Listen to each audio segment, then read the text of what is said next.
From his studios in New York, it's time for Wake Up Call with Dan Tortora, where sports meets life.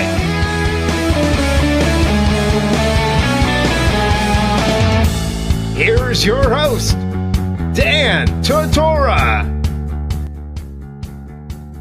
Welcome here to Wake Up Call with Dan Tortora on wakeupcalldt.com, your one-stop sports shop, and on mixlr.com/wakeupcalldt. Proud to be here with you every Monday through Friday from 9 a.m. to 11 a.m. Eastern Time, right here on wakeupcalldt.com and on mixlr.com/wakeupcalldt. Become a member on mixlr.com/wakeupcalldt, and you will have the opportunity to connect with the show in a very special way by becoming a member on mixlr.com/wakeupcalldt. You'll be sent an email every single time the show goes live, and you'll have an opportunity to chat with me in the live chat room during the show on topics that we're discussing and on everything that's going on. So make sure that you do that. It's very easy to do. You go to mixlr.com/wakeupcalldt, click on follow, and that'll prompt you to create what you need to create to connect with the show 24/7. So make sure that you do that, and thank you so much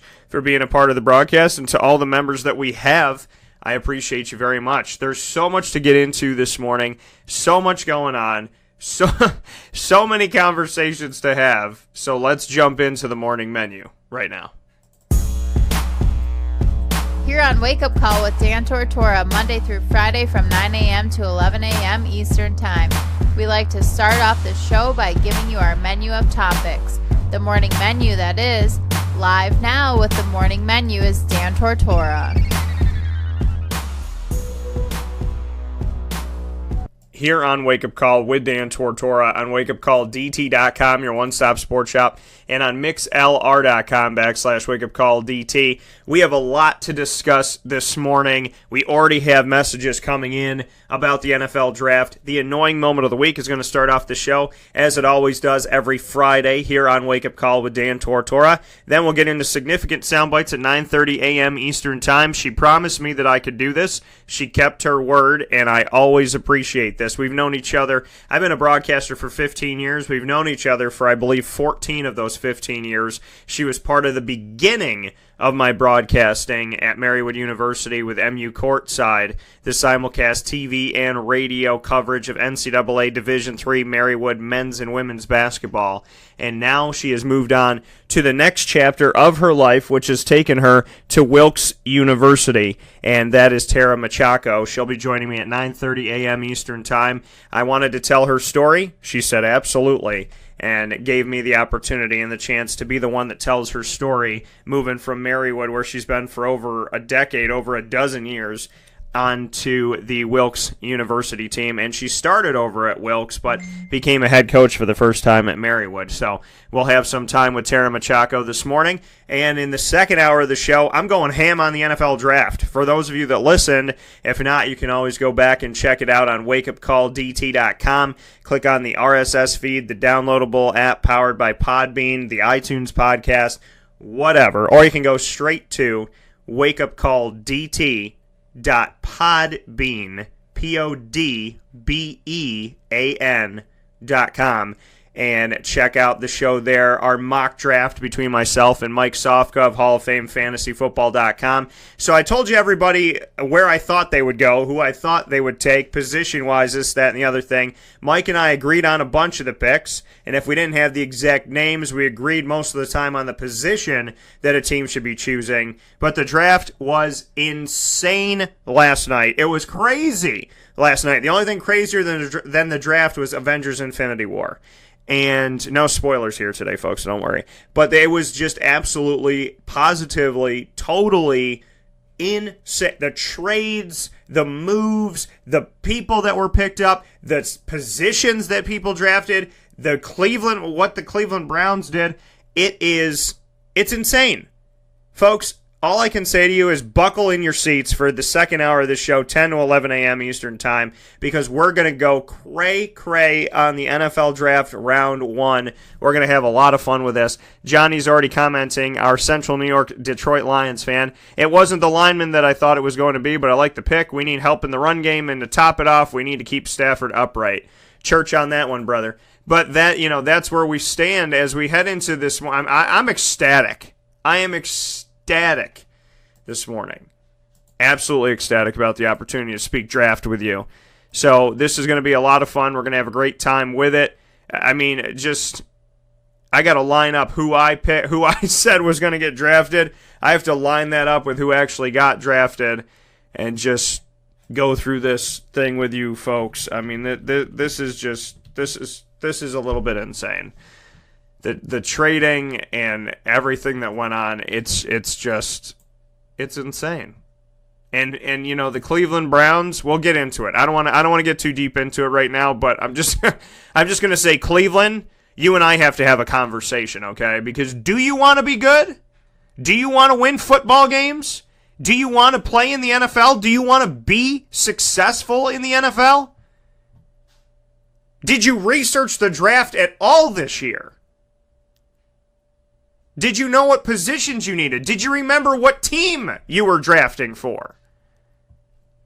We'll talk about that in just a little bit. Just when I thought the Cleveland Browns were going to be intelligent, they went and Cleveland Browns themselves again.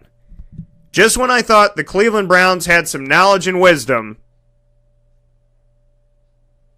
they done acted like the Cleveland Browns again. We'll get into it. I'm emotional. So, we'll get into it. We'll talk about it in just a little bit here on Wake Up Call with Dan Tortora. It's just Cleveland,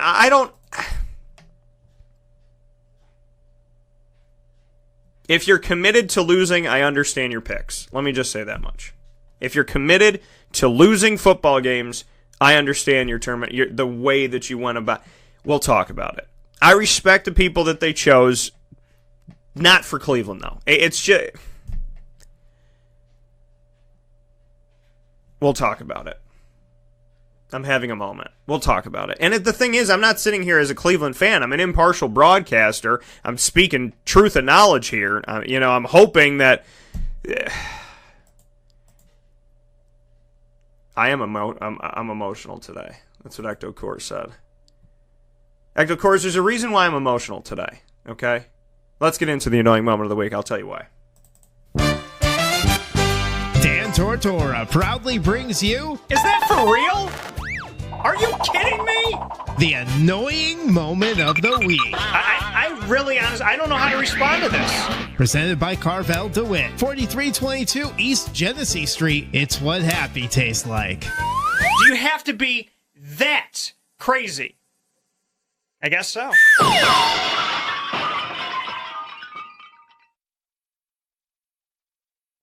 The annoying moment of the week, proudly presented by Carvel DeWitt, 4322 East Genesee Street in DeWitt, New York. It is what happy tastes like, and I'm going to need some Carvel after I have this conversation. I'm going to need some Carvel. If Carvel is what happy tastes like, which I know that it is, I'm going to need some Carvel to get some happy after this conversation that we're going to have to start off the show this morning, okay? I am beside myself, okay? And again, there's no spoilers. No spoilers. But I saw something last night. And my wife always says that I don't cry. She's like, you never cry. And the thing is, I do. I feel like I do cry. But she's like, no, you never cry. You never cry that much, especially not in movies and whatnot. Well, I did yesterday. I cried. Thanks to Avengers Infinity War. Again, no spoilers. I'm not going to spoil anything for you because I'm not a jerk. There was one person that posted something yesterday that spoiled the entire movie. I think that person should be deleted from social media and excommunicated from the world and should be put on Titan with Thanos, and Thanos can play with him when he's having a bad day. But That's how I feel. That's how deep it goes, folks. But I just, whew. I woke up this morning. I dreamt, first of all, I couldn't fall asleep last night. I dreamt about Avengers Infinity War. I kept going over and over it in my head. And all I can say to the Russo brothers is, y'all are some angry, nasty, hateful mofos. No, I'm kidding. I'm kidding. I'm obviously kidding. They did a phenomenal job. They did a phenomenal job. I think I'm going to go see the movie again today. I'm not kidding. I saw it last night. I'm probably going again today. It was so good. And so emotional. And so it's my annoying moment of the week because, you know, they always say be careful what you wish for, right? And I knew that going into it. And I was like, it better be this and it better be that. I better get something good for the you know, the Thanos, you know, they better make him real. Because Disney has a history of cheesing up their villains. You know, not cheesing them up, but like making them really like, oh, we're pretty, you know. It's like, you can't defeat us, we're strong. And then they like tap you with their pinky and they fall over and they're like, oh my God. So like, it's oh my God, why did you do it that way? It's been, I mean, Ultron, stupid, right? These are really good characters in the comic books. These are phenomenal characters. By the way, we have a brother show, Superpowered Pop. Check it out, superpoweredpop.com. And you can get it on social media, Facebook, Twitter, Instagram, at superpoweredpop. And you can check out the episode archive and get our thoughts. And by our thoughts, I mean myself and the man they call Eric Bunch. So Ultron was weak and shouldn't have been. Red Skull was weak and shouldn't have been. Red Skull was somewhat good. He was somewhat good. But Ultron was so weak compared to the comic books. And if you're going to put a character on the screen, you have to be real. Okay? The Avengers should have lost to Ultron. They didn't. They should have. They kind of did, but they didn't. So I said, this movie better be Thanos being Thanos. This better be a movie that makes me go, holy sweet mother of the good Lord Jesus, this movie was bananas. This movie wasn't bananas. This movie was bananas, grapes, cantaloupe, honeydew, other things that I can't think about right now because this movie has messed with my brain, okay? This is like an edible arrangement of movies. It's crazy. Strawberries, blueberries, grapes, blackberries, boysenberries. They're all the berries. They're all there. They're in the cornucopia that is on the plate of Thanos. The movie was insane. It was insane. And I couldn't fall asleep last night because of the insanity of the movie. And there is a part in the movie where your boy cried. I got teary-eyed, okay? They attacked something that's very important to me since I was a child, okay? From like when I was, I don't even know, 3, 5, I don't know. I'm 32, okay? Almost 3 decades of my life loving up on something, and they attacked something close, near, and dear to my heart yesterday. I'm not going to tell you how they attacked it or what happened, but it hurts. I woke up this morning like I was attacked. I'm sad. I'm emotional. It got me. This movie, though. But go see it. Like, seriously, go see this movie. If you don't like comic book movies, go see this movie. If you don't like The Avengers, go see this movie. If you think that Thanos is cheesy, go see this movie. If you hate movies, go see this movie. Everyone in the world should go see this movie. Just go see the movie. Because there's very few things that I find in the world that bring us together sometimes. Sports does, hence why I love being a broadcaster. And one of the reasons why I became a broadcaster was because I knew that by becoming a broadcaster, I could, touch people's lives in a world where strangers still talk to each other. Well, they'll talk to me, and they'll talk to each other, they'll talk to you. And, this was one of those moments like sports. It was a collective moment. Everybody in the theater was like, holy good Lord baby Jesus. I mean, we were all in the moment together. And most people were quiet. Even the kid behind me that was like, Spider-Man, Iron Man, yeah, he was quiet. He was good. His mom, before the movie even started, she said, just so you know, you're sitting in front of a child who likes to talk. She's like, he's not obnoxious, but he likes to be like, oh my God, that's Spider-Man. Oh my God, I can't believe that happened. So she's like, you're going to be a part of that. And I was like, you know what? I'd rather have this child than one of the idiots that answers their phone and they're like, hello? What? No, I'm just in a movie. No, we can talk for 57 minutes. So, you know, I'm cool with that. And the thing is, I was a kid once, and I'll always be a child, and never, ever, ever give up being a little kid. So the kid needs to be like, wow, yeah, no, whoa, yes. I mean, you got to be like that as a kid. You can't sit there in dead silence, especially for a movie like this. I got teary-eyed. The movie made me cry. Okay? Success. It got me. I said to my wife, this better be crazy. It better be emotional. I'm probably going to cry if it's everything that I think it's going to be. And it was. And it made me cry. And it was more than that. But it's the annoying moment of the week because Russo brothers, you did what I wanted you to do, but it made me sad. And the Russo brothers, like in any relationship, are like, I gave you what you wanted. You told me to go out and get you Gatorade. I brought you home Gatorade. Why screaming at me? But that's how I feel. They did a phenomenal job, which has caused me to have a moment. I can't stop thinking about the movie. I'm probably going to finish the show today and go see it again. There's a very good chance that I will see this movie maybe 10 times in the theaters. Just because I have to. I mean, for Superpowered Pop, it's part of my job. Because my job is fun, and I enjoy what I'm doing, and my job is to speak on movies and entertainment because it's really cool, and I love it, and I thank God for it every day. And God, if I missed a day, I'm sorry. Thank you. But it's the annoying moment of the week because I can't tell you what happened. I can just tell you that when I think about it, I want to cry. I want to tear up.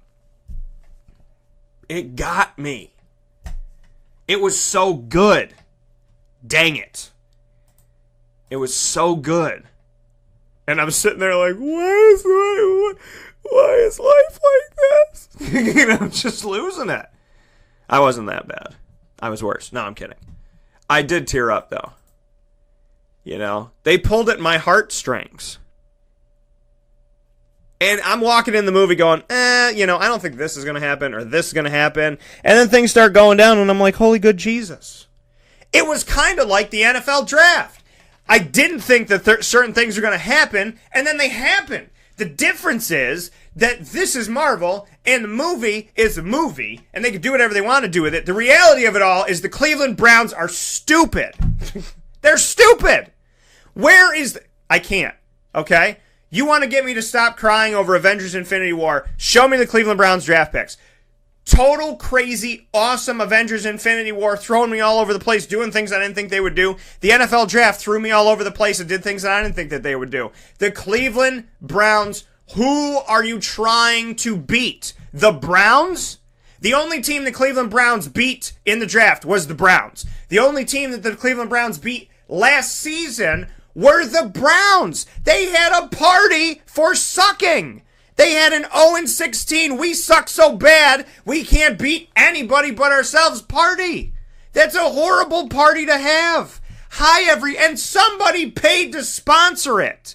There was a sponsor for the party of a team that sucks. I don't get it. What is this? Hey, Cleveland, we can't win a game. Let's celebrate how terrible we are. Let's celebrate and people didn't want them to win because they were 2 games away. And it's like, if you don't win, then the sponsor's going to have a party. We're going to have a parade. We're going to be 0-16. It's going to be awesome. No, it's not. You suck. What is the deal? I'm going to go off in the second hour of the show. I can't even button it up in the first hour of the show because Avengers Infinity War got me emotional. The Cleveland Browns are stupid. And it's all of it together inside of my brain is causing me to be here with you this morning and present to you what I consider to be coming up one of the best shows that we'll ever have, because when I get emotional and I get amped we get crazy. And when we get crazy, we have fun. Because we're crazy fun. We're healthy crazy, is what I like to call it. Not like my ex-girlfriends. That's not healthy crazy. We'll take a step aside on the show. We'll be back. If you didn't want me to talk about it, shouldn't have done crazy stuff. We'll take a step aside. We'll be back in just a moment with Tara Macciocco. This is a wake-up call, fast break. Carvel DeWitt, it's what happy tastes like. Do you know why? Because we make ice cream. Creamy, rich, flavorful ice cream. Not yogurt or ice milk like some of our competitors. Ice cream. Fresh, by hand, daily. For the calorie conscious, we have something new for you. Our new Carvelite. Same great flavor, creaminess, and texture of our regular ice cream with only 35 calories an ounce. So whether you want an ice cream cake, flying saucer, dasher, carvelange, hard or soft ice cream, we will satisfy your craving with our fresh, handmade regular or new Carvelite ice cream. Carvel DeWitt. It's what happy tastes like. Clothing that will change with you without you having to change. DreissiglLady.com, DREISSIG Lady.com. With the Bamboo line Relaxed Fit clothing as well as the Athletic Fit clothing, DreissiglLady.com is fit for any woman, any time of the day, anywhere. Whatever you're doing, whatever your day commands of you, command yourself to feel comfortable in Dreissig Lady Apparel. DREISSIG Lady.com. For all the women out there, feel good in what you're wearing. And don't feel like you have to constantly change throughout the day. Whether you're a stay-at-home mom, a business owner, going for a jog, going for a meeting, or just relaxing at home, DreisigLady.com is the right fit for you. DREISSIG Lady.com.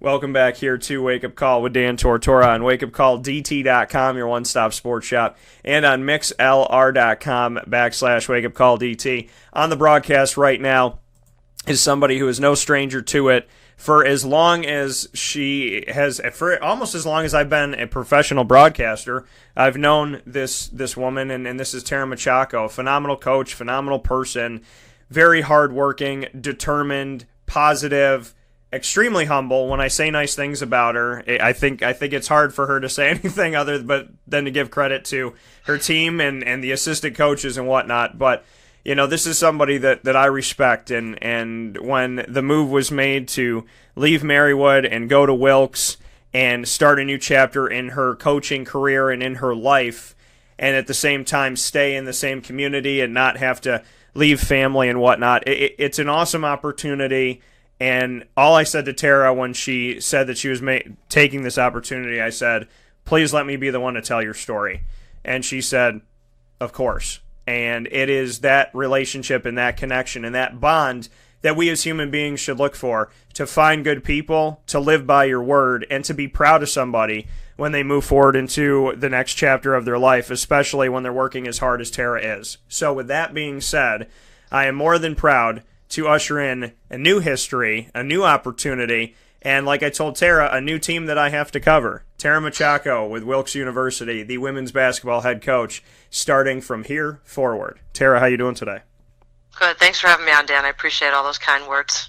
I think that's the most I've ever gotten out of you, is I appreciate all. Normally you're like, no. No, give it to somebody else. There's a guy down the street. He's a really nice dude. Give it to him. So before we get started on Wilkes, you and I agree that Cleveland is, we have to.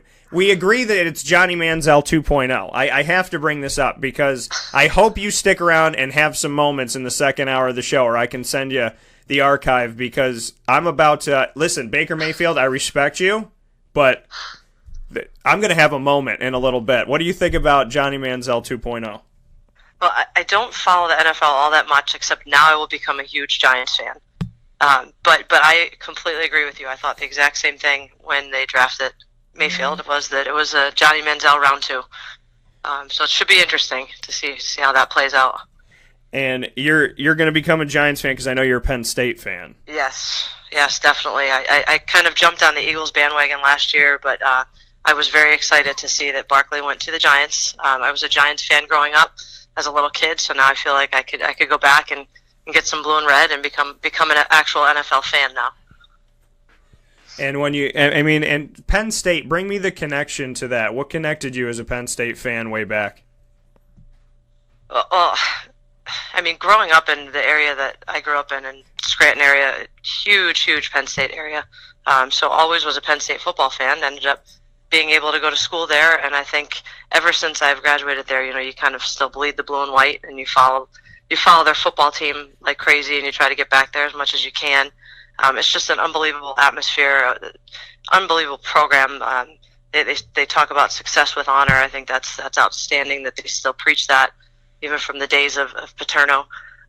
So I think you always stay true to be a Penn State football fan. Once a Penn Stater, always a Penn Stater. So when Barkley got drafted last night to the Giants, that was just the icing on the cake for me. And now I could, like I said, finally have a team that I could talk about. Everybody's always coming into practices during the beginning of the year and the NFL season and talking about who's the Steelers fan, who's an Eagles fan. Now I have a team to kind of brag about. And you, hopefully.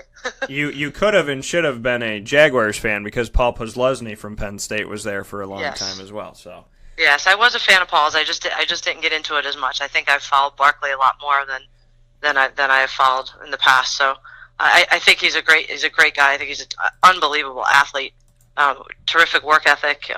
So I think and I think he's going to be a good face for the NFL. Saquon Barkley going to the Giants, and now there's a Giants fan. And I know that we have a very, very, very active on the show Giants fan that's you probably made their day this morning. So probably made their moment here. But here with Tara Macciocco, she's with Wilkes University right now. After spending 14 seasons at Marywood University, 10 straight Colonial States Athletic Conference postseason appearances, 7 Eastern College Athletic Conference tournaments. Tara, bring me into the last 14 years at Marywood and what you're going to take away from that. I mean, I can't thank Marywood University enough for giving a young coach an opportunity to take on their first ever head coaching position 14 years ago, and going in there I went in thinking I was going to turn things around overnight and wanted everything to happen really fast, and learned quickly that it's a process and you've got to be patient. And over those first couple of years, there were a lot of struggles that I look back on now, and I know I've learned a lot from. Definitely learned patience from going through that experience. And I think having gone through it before is going to really help me transition into this new position at Wilkes University, kind of building a program again and starting over a little bit, getting to learn the players, having them learn my system, bringing in some of my own recruits, and getting out and promoting a new university. And I'm really, really excited about this opportunity. I think it's a great challenge ahead. So I'm looking forward to that. But I can't say enough about the opportunity that Marywood has given me, everything that I've learned throughout my 14 years at Marywood. I've got to know a lot of teams that we're going to compete with now in the MAC, now at Wilkes. So I've got to know those teams and coaches over the years.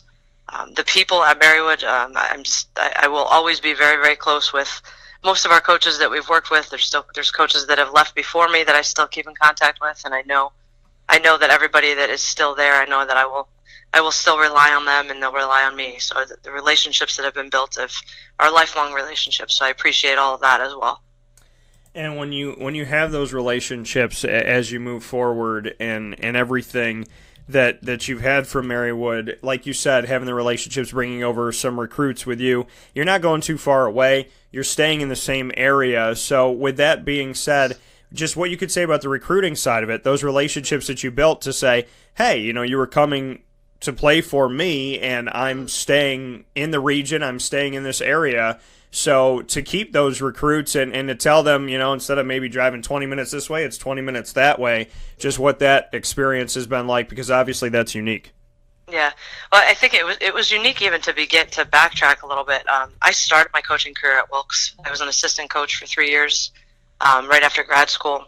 I took a year off of after grad school and then started here as an assistant. I worked in admissions at Wilkes for 2 years, which I think really helped me learn the financial aid process and the recruiting process at the Division III level. So I think having been here before is going to help with the recruiting as well. But then having recruited local players at Marywood, I think will help me continue that local connection with recruiting at Wilkes. We're 25 minutes, 20 minutes away down the road. Not much difference academically. A couple different majors that we could sell a little bit differently than at Marywood. But I think campus-wise, size-wise, academic profile, and all that is all very, very similar. So I think selling that local student athlete is going to be very, very similar to what was at Marywood. But I think this opportunity, like I said, was very, very unique in the fact that I was here before, was very familiar with it. I don't have to uproot my life and move. I could still stay in my house and not have to worry about selling my house and have an opportunity to be a full-time head coach. And that has always been my career goal, is to focus all my attention on just coaching basketball. And over the last 10 years, I was an assistant AD for compliance. I was an SWA. I had a lot of other hats that I wore at Marywood, and now to kind of finally have an opportunity to just focus in on coaching, I think is also going to give me an opportunity to get out on the road a little bit more recruiting wise. So I think that'll be another interesting dynamic with the job, and will help us tremendously with recruiting. Speaking here with Tara Macciocco, moving on from Marywood to Wilkes, and Tara, when you look at that, like you had mentioned, the fact that now you can just focus on being a coach, how much did that weigh into the decision for you to leave a place that you had been in for over a decade, that Wilkes was offering you the opportunity to just be a coach, to just go out there and recruit and plan and just focus 100% of your time on being the women's basketball coach?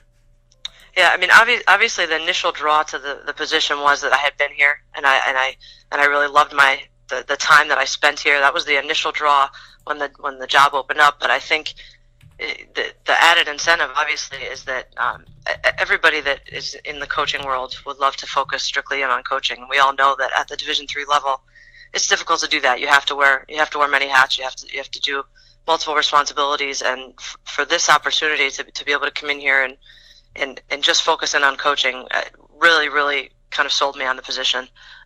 Aside from all of the other pieces that are in place to help the athletics department be successful here, but I think that was a huge selling point for me. And I feel like after having coached for 14 years with other responsibilities, I really wanted to give myself a chance to see what I could do, focusing all my attention just on coaching basketball. And when you look at this team, like you said, an opportunity to build up a team, something that you had with Marywood. Some coaches like to go into situations where, the situation is good and, the team has been successful. They're going to build off of that to put them in a situation where they'll get a job here and there and everywhere. For you, you want the challenge. You want the opportunity to build up another team. You built up Marywood. Now you want a challenge of building something else. That's unique. And just what you can say about that, because you're a fighter. You like that stuff. You enjoy this. But there's other people that are like, no, give me a program that's already put together so I could go in there and build off the success and then get myself another job. You're looking at an opportunity of, hey, 14 years ago I stepped into something and I had to build it from literally ground zero up. And now I'm going and building something else. What made you want to do that? I think you get to a point in your career where you realize a little bit that you've kind of done everything you possibly could somewhere, and I kind of felt like I got to that place at Marywood. Two out of the last 3 years we were finished first in our league and were number 1 seed going into the playoffs. And I just felt like I kind of had taken us as far as I can and needed to challenge myself a little bit more. And I know everybody in life, you get to a place where you kind of feel a little bit complacent, and I started to feel myself get that way. And that competitive side of me is kind of like challenge myself to go on and take on another opportunity and kind of challenge myself in a different way. And I really enjoyed those first couple of years trying to build a program. You get into a lot more teaching on the court instruction and getting players to learn a system. I think it's really going to kind of motivate me to become an even better coach than if I had kind of remained at the same kind of level, if that makes sense. I think it's going to challenge me to go out and kind of watch more videos, read more books, learn more about the game, so that I can kind of give that back to these players at Wilkes University. And to have this challenge and this opportunity, what are you excited about with Wilkes specifically? What does Wilkes give you? What is it about them that you're really excited about? I think the support for the athletics department is unbelievable, from the president down. I think the facilities are outstanding. We have a couple a rec center that has a couple basketball courts in it that I'm already thinking about camps down the road, of doing different camps and shootouts. I think the Mart Center, the weight room and the strength and conditioning program is top notch. So I think all of the pieces are really in place, and I'm excited to get to work with all of these people in all of these positions, to help build this program and help make these young ladies not only better basketball players, but prepare them for life outside of basketball, and start to teach time management, and start to teach a little bit of structure and kind of prepare them for the real world. And I'm excited for that new challenge. Speaking here with Tara Macciocco, the new head coach for women's basketball at Wilkes University. Tara, at Marywood, they are moving into a new conference, the Atlantic East. What can you say about where Wilkes is at moving forward in this conference, and just what your takeaways are, as obviously Marywood was going through a change, and now you're going through a change over to Wilkes. So how much do you know about their yearly competition? I know that the MAC Freedom is a tough conference, and we've played a number of the teams at Marywood over the last few years, and I'm pretty familiar with most of the teams. There's only a few that we have not competed against. It's a great conference. I think it's going to be a big challenge ahead of us. Wilkes women's basketball has not been in the playoffs for over 20 years, so that's obviously a goal of mine in the first couple of years, to try and get us back into the playoffs. But that is going to be a difficult task, and I think it's going to take time. And again, just kind of focus in on the process, and not necessarily focus in on the wins and losses. Focus in on that process and putting the pieces together. And my motto has always been and will remain: hard work pays off, and we've got to go in every day and put the work in, and make sure that every time we step on the floor in a competition that we're outworking our opponents. And I think that puts us in a position to be successful within the conference. I do think it's a conference that we could win in. But again, it's going to take us a little bit of time to get adjusted, for the players to get adjusted to my system, and for me to get adjusted to kind of the new teams that we're competing against on a daily basis. For you, like you said, being so close, this opportunity, this transition from Marywood to Wilkes, you are not going that far away. It's a right down the road type of feel. As a coach, and to be coaching as long as you have, and to do everything that you've done up to this point in your career, to move to another job and another chapter and have them say, hey, you don't have to, you're going to stay in the same area. Like you said, you don't have to sell your house. You're not moving away from your family. To have this I would imagine that it doesn't really change much if anything about recruiting. I mean, you're going to another place, but essentially, you can sell your message, what you've done, and people in the community know who you are, and they obviously know you as a coach up to this point. Yeah, I'm thrilled that I know that you and I have talked in the past about how at games I get to turn around and see my grandparents in the stands, and see my niece and nephews in the stands, and I'm excited that will still be the case, that they'll be able to get to games. And I think in terms of the recruiting aspects, you're dead on.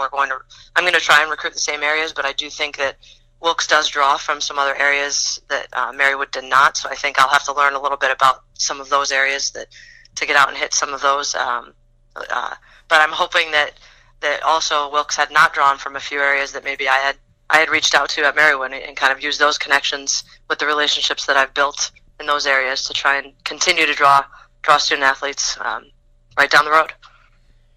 Telling your story, Tara, what can you say for you that this moment does for you? I mean, we speak on a new opportunity, a new chapter, obviously a new challenge for you, but personally, as you step forward, what made you ready for this moment, made you ready for this time? I know you said, you kind of felt like you did all you could do at Marywood, but to go a little bit deeper into kind of the personal journey for you as to just why this was the time, and this was right for you, and this is the moment that you wanted to take.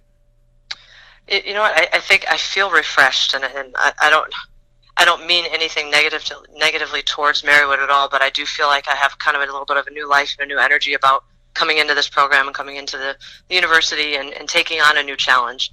and like I had mentioned, I think there's times in life where we get a little bit stagnant and kind of stale, and you need something to kind of motivate you to get back to where you were and get back to work. And I think that this opportunity really has personally like revitalized me a little bit, and kind of got me excited to get back to the basics, I guess to say, not only in terms of X's and O's, but just in terms of kind of approaching how we're going to prepare for the year, and both athletically and academically. So I think personally, I was getting to that point where I needed a little bit more, and I needed a little bit of a different challenge. So I think this has really revitalized me and energized me, and I'm really excited and looking forward to getting started. It's unfortunate that it's only the end of April, so I have a few months to wait to get out on the floor, but I'm ready to do that, and I'm ready to get back to work. So again, it feels refreshing for me. And you had said that, you said, quote, Wilkes has all the right tools in place to attract high-level student athletes, and the support from the entire Colonel community is outstanding. I am looking forward to working alongside Coach Metz and hope to mirror the success that he has had over the past few seasons with the men's basketball program. I also want to thank the entire administration and staff at Wilkes for allowing me the opportunity to lead the women's basketball program, and look forward to learning from and working with Addie and Phil Wingert as I begin this journey, end quote. Just to go into that a little bit deeper, you mentioned some people there. You mentioned the men's basketball head coach and having the right tools, you feel, moving forward.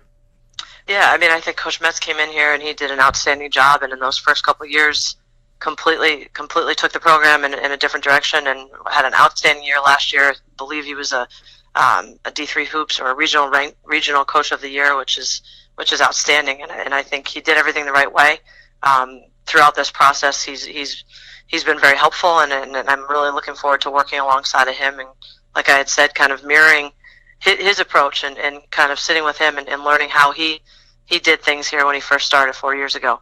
I think, having worked with Addie and Phil in the past, I'm really excited about working with them. They've been here for a long time. They have both coached, so they have a different perspective, having coached in the past and now being administrators. So I think I'm excited to learn some ideas for different things from them and be able to sit with them and bounce ideas back and forth. Phil is also a women's basketball official, so I'm hoping to gain some insight into how we get a couple more calls maybe here and there through games, and how to approach the officiating aspect of it. But the administration at Wilkes University has been outstanding too through this whole process. Dr. Paul Adams has been outstanding, our vice president. He popped in my office yesterday to say hello and welcome me. I thought that was really nice. It just makes you feel really good about yourself when you get here. So again, I feel that new energy and that new excitement about learning from everyone here as well. That coming from Tara Macciocco, the new head coach at Wilkes for women's basketball. And Tara, just in closing here, to look at what you've had up to this point: 14 seasons with Marywood, 10 seasons of 13 or more wins, 8 seasons with 16 or more wins, 206 wins at Marywood, 141 of those wins coming in conference. You were named the CSAC Women's Basketball Coach of the Year in 2015-16 and 2016-17. You led Marywood to a number 1 seed for the first time ever in conference playoffs.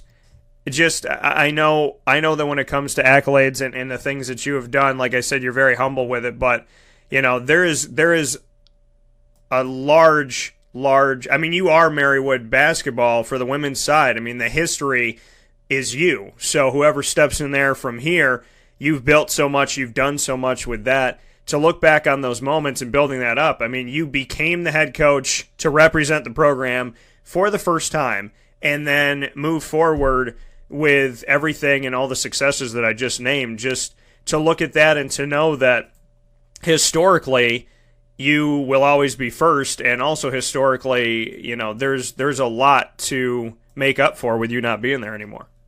Yeah, you know me, Dan. I'm always pretty hard on myself and tough on myself, but I kind of sat back over the last couple of years and thought, I haven't won a championship, and that kind of always bothered me, that I haven't won a championship. And then when you sit down and you look at where you went from year 1 to year 3 to year 5 to year 14, there has been a lot of strides made, and there has been a lot of outstanding accomplishments that may not necessarily show up wins and losses or show up in terms of titles or championships, but there's been a lot of great strides made at Marywood University, and I feel like not only was it the time for me to move on, but I also feel like I've left that program in really good hands, and I think I've helped establish that program along with all of my assistants and all of the great players that we were fortunate to have at Marywood. So I felt okay walking away, knowing that I left the program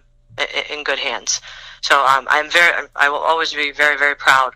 Even though we never got that championship, I will be very, very proud of all that we were able to accomplish over the last 14 years and where we've kind of taken that program from day one to now. And you're moving forward with Wilkes fighting for a championship there and building up this program. And once again, we'll be able to put your stamp and your name on it. And as this team has success, it'll be connected to one of the best coaches that I've ever had on the show. So with that being said, Tara, I appreciate your time. I know you're hard on yourself. I'm hard on myself, but that's why we need each other to be like, hey, you're all right. So I'm going to go ahead and tell the world out there that this coach, Tara Macciocco, is all right. And I think that Wilkes is going to have a good time with you. And like I said, I know that I got to get a T-shirt and a hat now. I got to start covering that and whatnot. But you know that wherever you go, it's the people. And yes, I'm a Marywood alum, and I love Marywood, and I always will.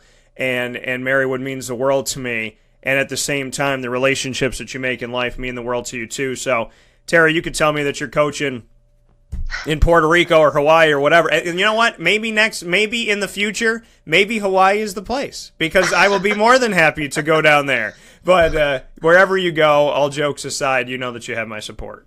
Well, I can't thank you enough, Dan, and I appreciate everything that you've done, and I really, really respect and appreciate the relationship that we've built over the years, and I look forward to continuing that in this new journey.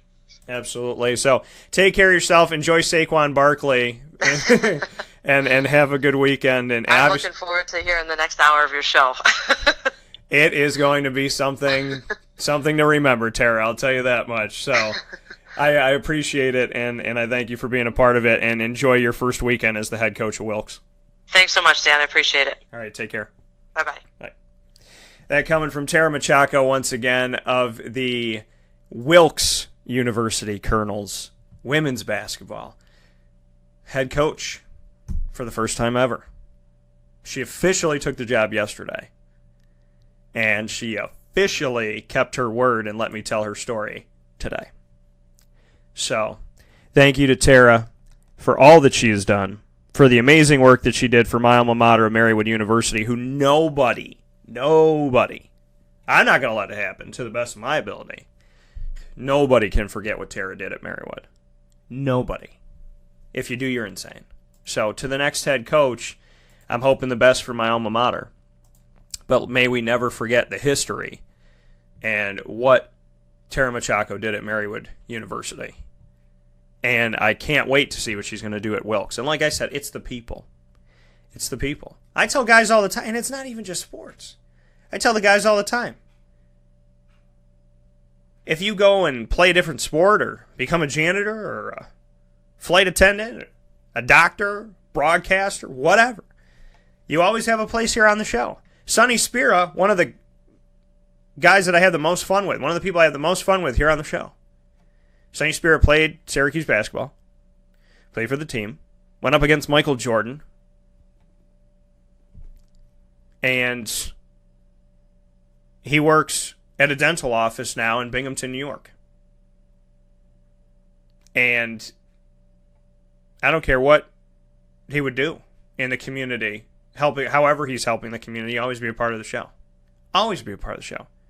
Gene Waldron helping out at the YMCA. Dale Shackelford with his magazine. It doesn't matter. Because once you build a relationship with somebody, wherever they go, you support that and you be there for them. That's what you do. So, to Marywood, I love you. And to Tara Macciocco, well, she knows I love her. She knows she's good news. And she gave me opportunities, believed in me, fought for me whether even she knew who she was or not. She fought for me and fought for my program, fought for MU Courtside, respected what we did, and gave me one of the greatest blessings ever in my life, which was, A, knowledge that she was paying more attention to MU Courtside than I thought she would, because she's out there coaching and doing her job and doing her thing, and she was paying attention to what I was doing, which meant the world to me, number one. Number two, I have never been asked to be a keynote speaker in my life until Marywood University asked me to do it. Enrico Mastriani of the men's team, Tara Macciocco of the women's team at the time, they asked me to come to Marywood and be their keynote speaker for the Marywood men's and women's basketball programs because of my work and my creation of MU Courtside over a decade after I created the show. You want to talk about God coming full circle and remembering what you did and appreciating what you did and wondering, did anybody see it? Did anybody know it? There was a bunch of people that took credit for MU Courtside. And to have the coaches of the men's and women's basketball programs at Marywood say, I don't care who took credit for it. That was your baby. Can you come talk to our teams about it? Because we'll always appreciate what you did. Those moments like that, they will live with me more than forever. So, to Tara, who has consistently been good to me, I pray and I hope nothing but the best for you, your family, the Wilkes women's basketball team, and your quest for a national championship. God bless you always, and enjoy Saquon Barkley. Because Cleveland won't. We'll talk about it in a minute. This is a wake-up call, Fast Break.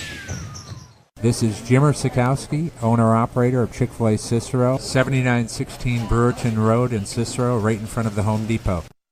I had a deep feeling that God wanted me to do something bigger with my life and to help people, help others. He kept putting Chick-fil-A in my life, and I realized as I was going through the franchise selection process that positively impacting the lives of others was really core to what we do here at Chick-fil-A. First of all, it starts with the food. The food is brought in fresh daily. We bring in local produce. We prepare to order in the kitchen. We hand bread our chicken. We hand spin our milkshakes. It's great food. It doesn't taste like fast food. I think the second thing is the way people feel when they come in a Chick-fil-A restaurant. It's different. We try to treat people with intentional kindness here, which is very different and deeper than good customer service. And so I think it feels remarkable for most people to come in a Chick-fil-A restaurant. And then lastly, the impact that we try to have in the community is very different. It's a big part of the expectation of every operator of a Chick-fil-A restaurant is that they're actively engaged in their community, they're a leader in the community, and they're making a difference. When they realize that what we're striving to do is to shine a little light in their life, that's a very, very different experience than you will have in any other quick service restaurant. And it's that remarkable experience that I think people will emotionally connect with.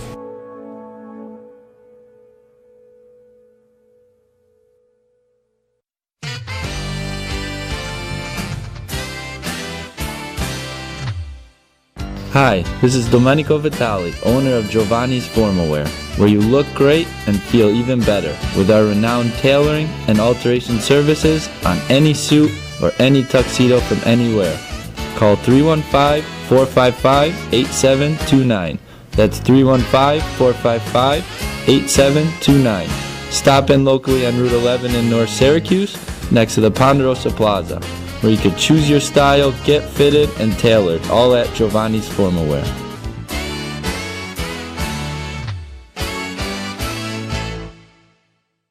I'm George Townsend of Honda City with some good advice when buying a new car. The true cost of owning a new car is determined by the appraised value when you trade it. No vehicle appraises higher than a Honda. Next, look for low APRs and deep discounts. You also want low maintenance costs and great fuel economy. That's why my advice to you is to buy a new Honda. Looking pre-owned, visit our Honda Certified Used Car Center. Honda City, 7140 Henry Clay Boulevard, Liverpool, or HondaCity-CNY.com. It would be a pity if you don't shop at Honda City. This is Lawrence Papaleo, licensed real estate salesperson for Gilbo Realty. Call our home office at 315-752-9513, or better yet, call or text me directly at 315-748-2524. Let me ask you a question, Lawrence. If I needed you to help me buy a house, find the right place, could you help me do that? Joe, I'll help you find your dream home. You don't ever say my name on the radio, never. If I needed to sell a house, could you help me go about that the right way? Yes, I can. How do they get a hold of you? Call me directly at 315-748-2524. But you also do the commercial property. So if I got a business, couple businesses, gotta take one here, move it over there, do this, do that, are you gonna help me buy and sell my commercial property also? Yes, sir. I like that. What's my name again? I have no idea. Absolutely, but they need to know your name, so give it one more time. This is Lawrence Papaleo, licensed real estate salesperson for Gilbo Realty. My phone number is 315-748-2524. Why don't you tell them your name one more time and that number so we can jot it down? This is Lawrence Papaleo. Call me or text me directly at 315-748-2524. For all of us that have always wanted our favorite restaurant to come to us, it's now a reality in Central New York with It's a Utica Thing, with Utica Pizza Company bringing their wonderful recipes that they've handed down through generations to you, to your event, to your business, to your home. It's a Utica Thing, proudly bringing Utica Pizza Company on wheels to your location. Call 315-738-8946. That's 315-738-8946 to bring Utica Pizza Company to your doorstep with It's a Utica Thing. Welcome back here to Wake Up Call with Dan Tortora on wakeupcalldt.com, your one-stop sports shop, and on mixlr.com/wakeupcalldt. Are you ready for this hour of the show? I don't think you are. I don't think you are. I don't think you're ready for this.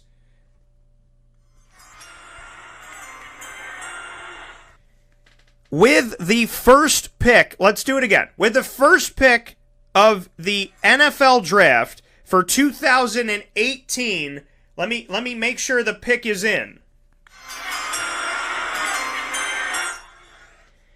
The Cleveland Browns selected stupidity. What is happening? No, this is not right. Okay, and I'm not saying that Baker Mayfield's stupid. Okay. First of all, let me preface. There's no hatred for anybody on this planet coming from this man, okay? And there's no hatred for Baker Mayfield. Let me just discuss with you something. What in the actual Sam hell is going on in Cleveland? You know what? I should have known. Because they've been looking smart. Cleveland's been looking superb that they knew what they were doing. They got Carlos Hyde from San Fran in their backfield. They got Jarvis Landry at a young age, just a few seasons in the NFL. One of the most consistently healthy wide receivers, God bless him, in the NFL, and I hope he continues to be. All the guys. Jarvis Landry comes onto the team. Tyrod Taylor for Peanuts comes onto the team. Defense gets bolstered up. They come on. We're looking at the Cleveland Browns making some of the best decisions that they've ever made in their history since coming back in 1999.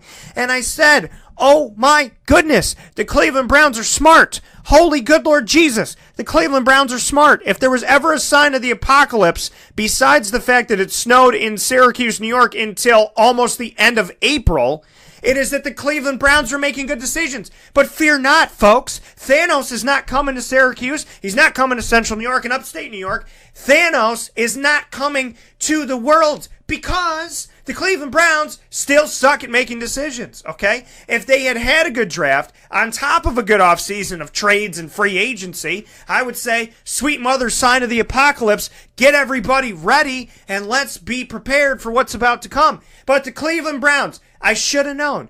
Just when I thought you were smart, you gone and did something stupid. Just when I thought for a moment, a flicker in time, that you, the Cleveland Browns, knew what you were doing, knew how to make decisions, you went and showed me that all of this was a fluke. You're still Cleveland. You still suck at making decisions. You still make no logical sense. Denzel Ward, phenomenal cornerback. Why did you draft him? You needed a defensive lineman. You needed the best, arguably best player in the draft, Saquon Barkley. You needed a quarterback because Tyrod Taylor's not going to carry you for the rest of his life. So you look at the situation and you say to yourself, The Cleveland Browns look smart. Holy good Lord Jesus. Are they taking Saquon first, or are they going to take Josh Allen first? Then they could still get Saquon, but maybe they... No, they didn't take either of them. They took Baker Mayfield. Johnny Manziel 2-point Izzo. That's who they took. Baker Mayfield. That's it. You know the movie Cloverfield, and everybody's like, what happened in Cloverfield? The field is there. Cloverfield, no sense. Mayfield, no sense. It makes no sense. Why would you draft Baker Mayfield? You tried Johnny Manziel, the guy who has an ego the size of a mountain that tells people, say, Baker Mayfield. I like Baker Mayfield. I like the fact that he goes out there and he shows them, he's not afraid to be like, yes, I care about this, and I'm going to win, and he's got gumption. No, he doesn't. He told a sideline on national television to suck on these. That's not a leader. That's a child who was probably parented very poorly or parented well and listened to nothing. This is not your leadership. Johnny Manziel, show me the money. Show me the money, everybody. Come on, show me the money. 2 years in the NFL by the Cleveland Browns suspended him for a game, went on the road, called him, and didn't know where the hell he was. It's a child. You took a guy who was a short NFL quarterback who had some talent but didn't appreciate anything and didn't have personal responsibility, nor did he have personal restraint, and you wasted a pick on him. Now you take a guy who's maybe got some more talent and maybe has better decision-making off the field, but on the field is a jamoke. He's out there, suck on these, son. That's not, LeBron James doesn't tell you, suck on these. Michael Jordan, he'd stick his tongue out. Michael Jordan would laugh in your face, but Michael Jordan wasn't like, kiss my, that's not championships. That's not reality. That's not how you win. Holy sweet mother. Look at the personality. What were the questions that Cleveland asked Baker Mayfield? Hi, Baker, do you like to play football? Yes. Do you like to play football in the NFL? Sure, why not? I mean, what were the questions? Baker, why do you not have respect for the other team? Why don't you shake hands? Why do you have such an issue? And well, we love the fact that he took the Oklahoma flag and jammed it into the Ohio State thing. We think that... Was it a good storyline? Yes. Did media people eat it up? Sure. But Baker Mayfield, this is not the leadership. This is more Johnny Manziel. And I don't want to be compared to Johnny Manziel. Then don't act like him. Don't act like Johnny Manziel. I played sports throughout my life. Before I broadcasted in college, I played basketball most of the time. I never was like, suck on this, kiss my butt. What are you? I'm not out there I'm not like, F you, ref. I'm not doing that stuff. That's not leadership. Baker Mayfield, when Saquon Barkley is sitting in front of your face. Hey, Cleveland, what made you good back in the past? Oh, Jim Brown? Yeah, maybe. Maybe just a little bit. Maybe a little bit of Jimmy Brown. And who was that other guy that if he had stayed healthy and God bless him had stayed on this earth instead of passing away sadly and tragically at the age of 23? Ernie Davis. Ernie Davis, Jim Brown. Who the F? Baker Mayfield? Baker Mayfield. If I'm Jim Brown, I'm like, Lord Jesus, be with us. Saquon Barkley right there in your face. Right there. You gave him to the Giants who have nobody to protect him. Nobody to help him run down the field. Saquon Barkley's going to have to be Moses and part the sea and bring it. I mean, he's got to be everybody. He's got to be Jesus, Moses, God. He's got to do it all. This is insane. Saquon Barkley, if I'm a Giants fan, I woke up this morning like, thank God Cleveland was picking ahead of us because they are stupid. Thank Jesus that we had Cleveland. Who's the number one pick this year? Cleveland. Who's the best player in the draft? Saquon. Oh, they won't take him. They'll take a punter before they take Saquon Barkley. Why? Why? He's the best player in the draft. Arguably the best player in the draft. So, you don't take Saquon Barkley. You take Baker Mayfield. So then you have the fourth pick. Bradley mother freaking Chubb is right there. Hello. Bradley Chubb is right there. Defensive end, NC State. Arguably, by other people, the best player in the draft. Bradley Chubb, sitting in a seat, waiting for you to call his name. You don't. Quentin Nelson, an offensive guard. You just lost Joe Thomas. You need more help on the offensive line. Quentin Nelson sitting there. Quentin Nelson, Bradley Chubb, sitting there waiting. What did I tell you was the safest bet for the Cleveland Browns in this draft? Draft Saquon Barkley and Bradley Chubb. What did they do? Draft neither of them. Why? Because they're Cleveland. Use that when you make a mistake. Oh, I'm sorry, man. I didn't mean to do that. I'm Cleveland. Because it works. Oh, we were supposed to meet at 1? It's 2:45. Sorry. I guess I pulled a Cleveland. Cleveland couldn't get paperwork in to get A.J. McCarron. They tried to trade for A.J. McCarron and didn't file their paperwork on time. Like, have you ever been in the NFL before? Holy Jesus. Everybody gets the same time. How did you not file paperwork? Do you have a fax machine? Do you have the ability? I feel like a bunch of people were sitting around the computer in Cleveland going, how do I put this mail into my desktop? And they have like a literal letter about A.J. McCarron that's stamped that they're trying to shove into their desktop computer going, what slot does this go in, guys? And then time ran out.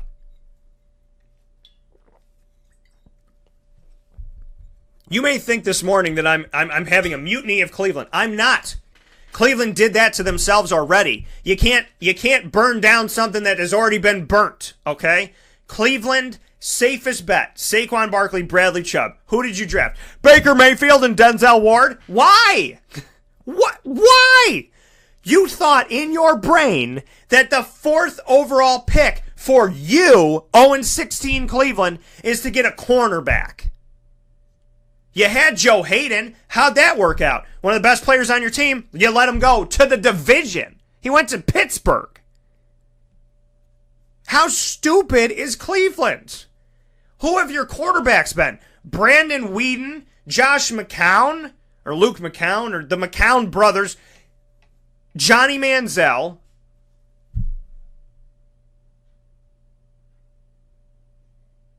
Deshaun Kaiser. That was fun. Hey, Deshaun, want to come to Cleveland for 57 minutes and leave? Love you, mean it. I mean, the Cleveland Browns don't make logical, rational sense. The Cleveland Browns are insane. They are Thanos without the gauntlet and no power and not big and strong and not capable of making good decisions. The only thing that bonds the Cleveland Browns and Thanos is bad decision making based on insanity. It's the only thing. That's my come to Cleveland.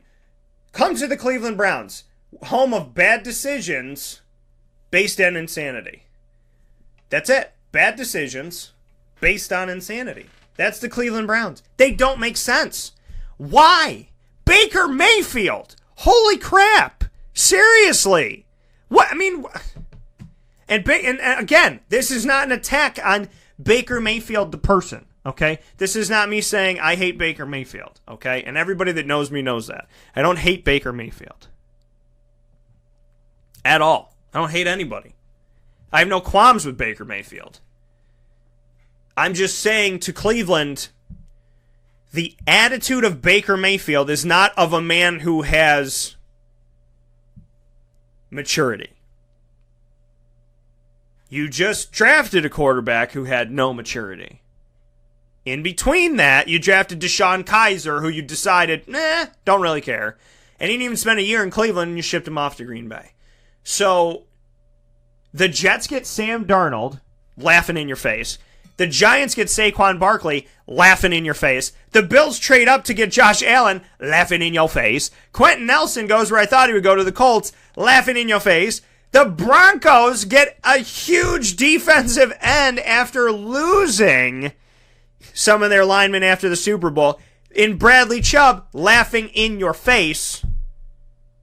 And the Cardinals get Josh Rosen at number 10 laughing in your face.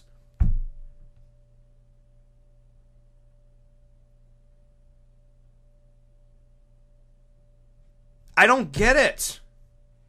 I don't get it. But again, I should have known better. I should have known better. The Cleveland Browns are like the ex-girlfriend that you're like, maybe this time it'll work. No. Maybe this time it'll be okay. No.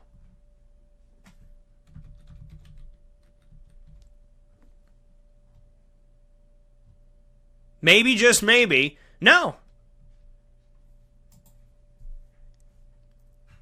With Cleveland, that's what it is. It's like that ex-girlfriend that you're like, hey, I know it hasn't worked the other 70 times that we tried to date each other, but let's try to date each other one more time and just see what happens. And then it doesn't work out, and then you're like, oh my God, I can't believe it didn't work. Really? You can't? You can't believe it didn't work? That's hysterical. The Cleveland Browns are the definition of insanity. Doing the same thing over and over and over and over and over and over and over and over and over and over and over and over again, hoping for a different result. Since 1999, you came back to the NFL. You have not made the playoffs. Since 1999, this version of the Cleveland Browns has never made the postseason. Their closest chance, Kelly Holcomb. In a dirty, muddy, rainy game against the Pittsburgh Steelers that they ultimately lost at the end, which was terrible and very sad because he did a good job. I'm watching a video right now of Oklahoma and Kansas where Baker Mayfield grabbed his male genitalia and said the words, blank you, to the other team multiple times. Oh, that's 3 times. That's 3 times. And, oh, that was after he got hit in the head. So, now, was Kansas nice to Baker Mayfield? No. They were dirty, too. They were dirty. I'm not going to say they weren't. They were. Grabbing my nuts and saying F you on national television? Probably not a good idea. Again, I hope, Cleveland, I hope that this works out for you. But you had Saquon Barkley sitting in a tree. And you didn't KISSING. You went stupidity. That's what you did. You had Saquon Barkley sitting there. Who have been your running backs? Isaiah Crowell. How did that work out? He's a Jet now. That'll be fun. Carlos Hyde, he's good. We don't know what he's going to be in Cleveland yet. I'm hoping he's going to bring something to the table because he did a damn good job in San Fran. And before Kyle Shanahan got there, he's the best damn player on the team. He's the only damn player on the team that was giving you anything, fantasy football, anything like that. So you got Carlos Hyde. You don't know what he's going to be. You got Duke Johnson Jr. who can catch out of the backfield, but not a lot of other things going on with Duke Johnson. Isaiah Crowell, that didn't work out. There's a bunch of guys on that team, Terrence West, that didn't work out. You have Saquon Barkley staring you in the face. Saquon Barkley, you draft him first, you're picking 4th, you get a quarterback. Worst case scenario, the Giants take a quarterback, the Jets take a quarterback, and you still have 3 other quarterbacks that were drafted in the first round. The Browns had they would have more than likely had Lamar Jackson sitting there. Or they would have had Josh Allen or Josh Rosen or something of that effect. If the Giants took Sam Darnold and the Jets took Rosen, there was still plenty of room.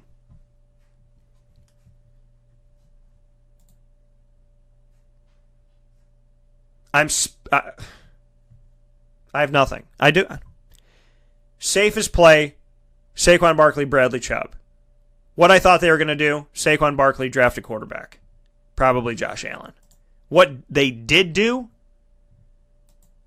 total confusion. hey guys, you want to be 0-16 and have another party this year? Sure, Bob, let's do it. That's exactly what it feels like. Remember when we were terrible? Oh my God, but we still are. What? Tyrod Taylor is not a bad quarterback, and everybody talks about he doesn't turn the ball over, he doesn't turn the ball over, he doesn't turn the ball over. He doesn't go to the playoffs either. He doesn't turn the ball over, but he also doesn't go to the playoffs. He went one time. And the offense couldn't score at all against the Jacksonville Jaguars, best defense in the country. Shout out, what's up now? So, what in the actual hell is going on? Tyrod Taylor doesn't turn the ball over. Okay, what else?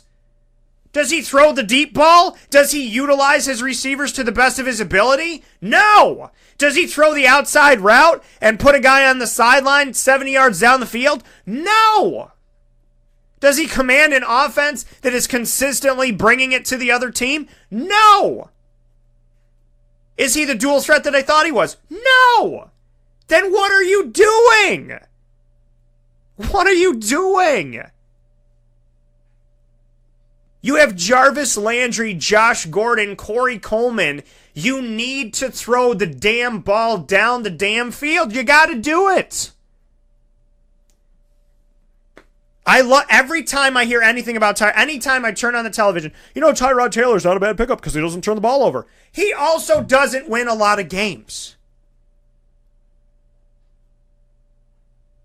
If all somebody had to say about, he doesn't have a lot of interceptions. What? Okay.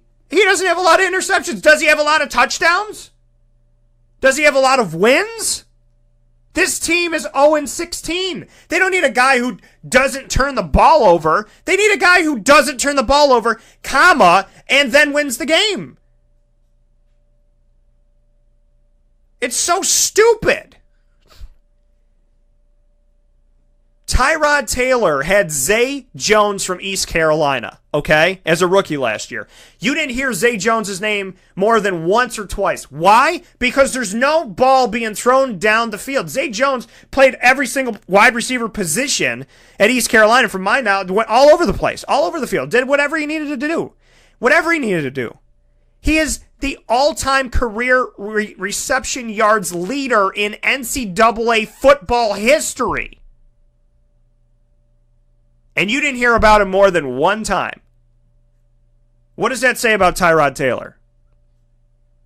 And Zay can get better. But what does that say about Tyrod Taylor? They had Kelvin Benjamin when he was healthy for a few games. What does that say about Tyrod Taylor that nothing happened with Kelvin Benjamin?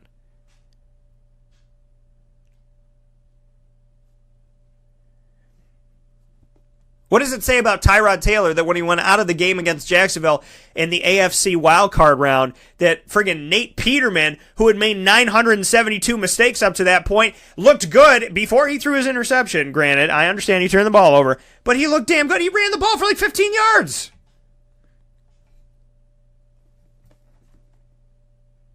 Tyrod Taylor's going to be our guy. Well, good luck with that. He doesn't turn the ball over. He also doesn't win games. Again, this is not a witch hunt. This is not a personal attack. I'm stating the truth here. Okay? If the Browns said, we're gonna take Ryan Leaf out of retirement, what am I supposed to say? He's a phenomenal quarterback. He doesn't turn the ball over, guys. He doesn't win.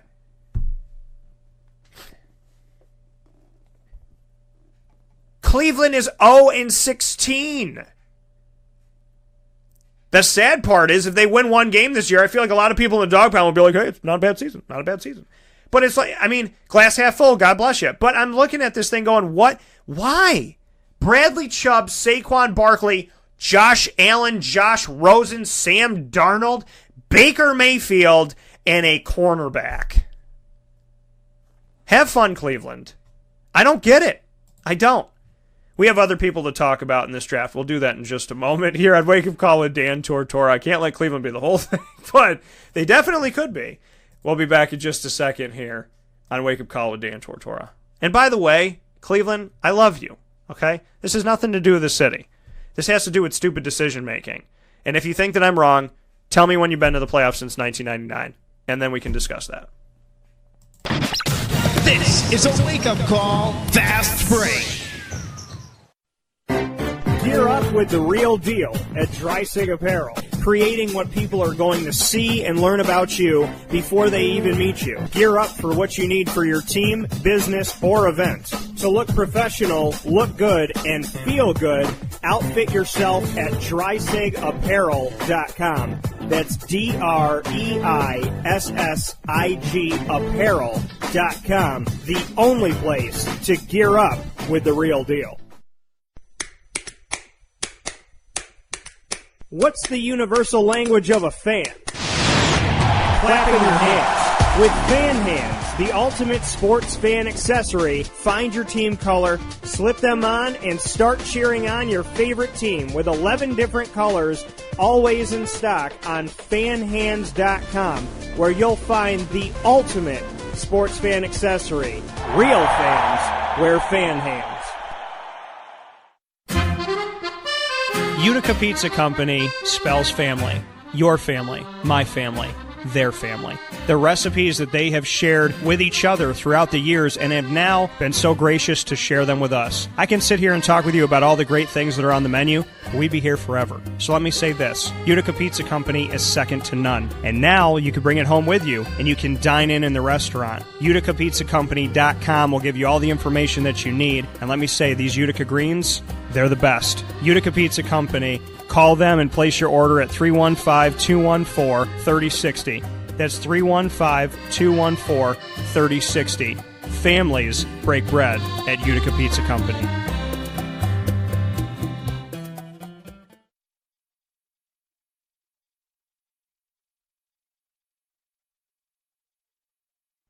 Welcome back here to Wake Up Call with Dan Tortora on wakeupcalldt.com, your one-stop sports shop, and on mixlr.com/wakeupcalldt. The pick is in,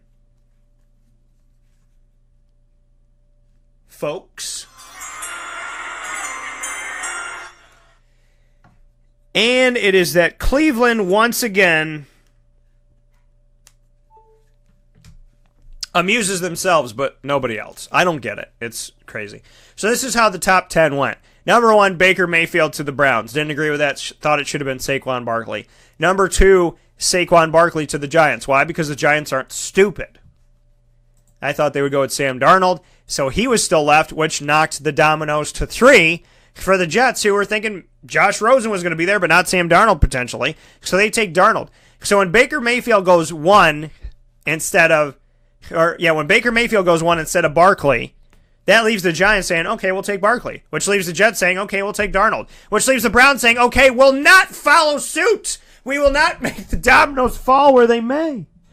We're not going to take Bradley Chubb. We'll take Denzel Ward, which led the Broncos to saying, why would we trade down?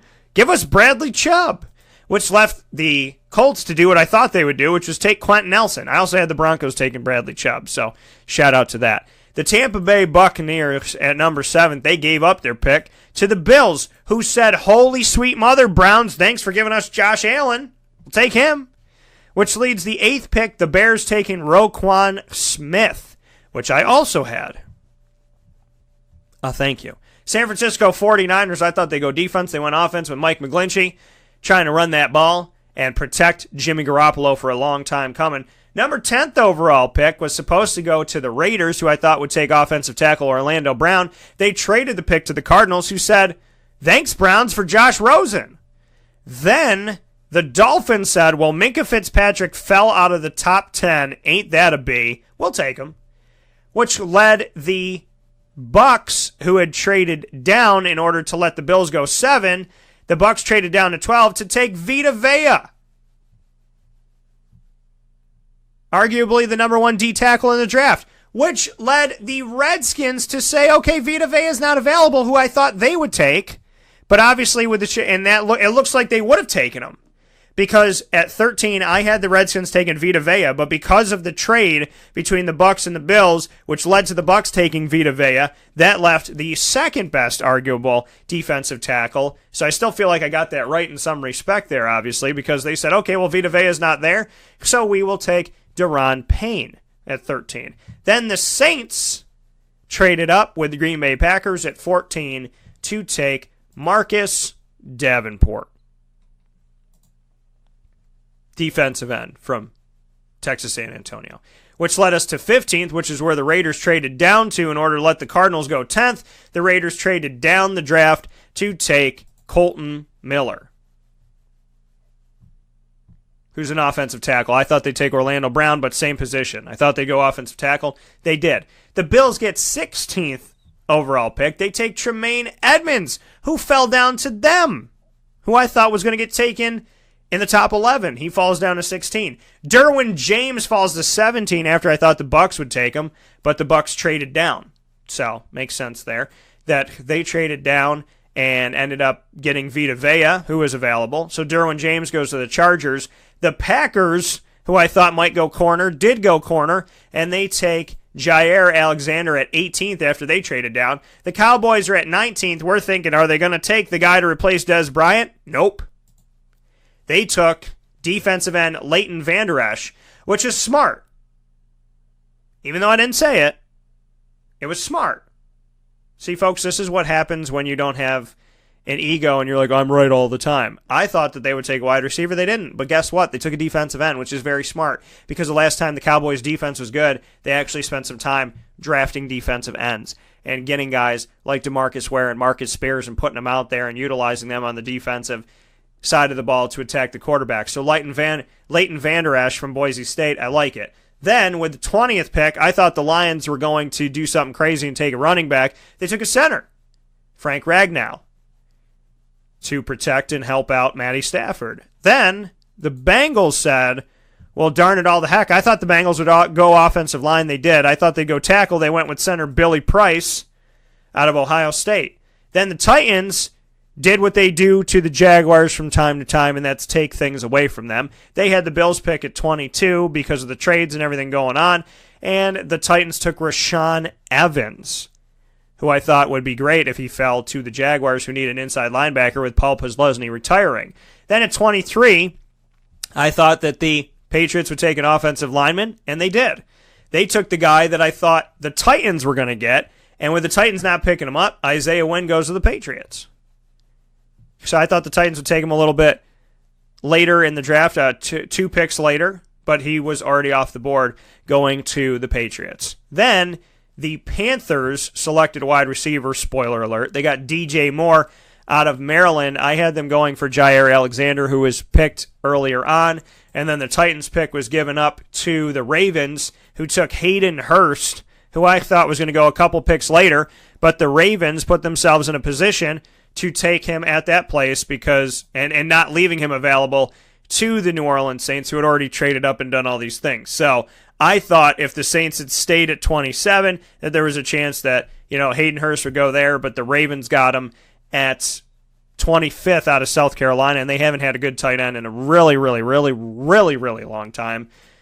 Atlanta does something that's not shocking, and they draft a wide receiver, and they took Calvin Ridley. They have, obviously, Julio Jones, but they lost Taylor Gabriel, and they know that change is coming at some point because Roddy White's not there anymore, and Julio Jones gets hurt every year and always has to deal with foot issues, ankle issues, and whatnot. I pray and I hope that doesn't happen from here on out for the young man, but it unfortunately has happened up to this point. The Seahawks get Rashad Penny. How about that? They get a running back in a backfield where nobody ran the ball well last year, and I spoiler alerted that for you when we were doing our fantasy drafts that you would be insane to take any of the running backs from Seattle, and none of them produced. None.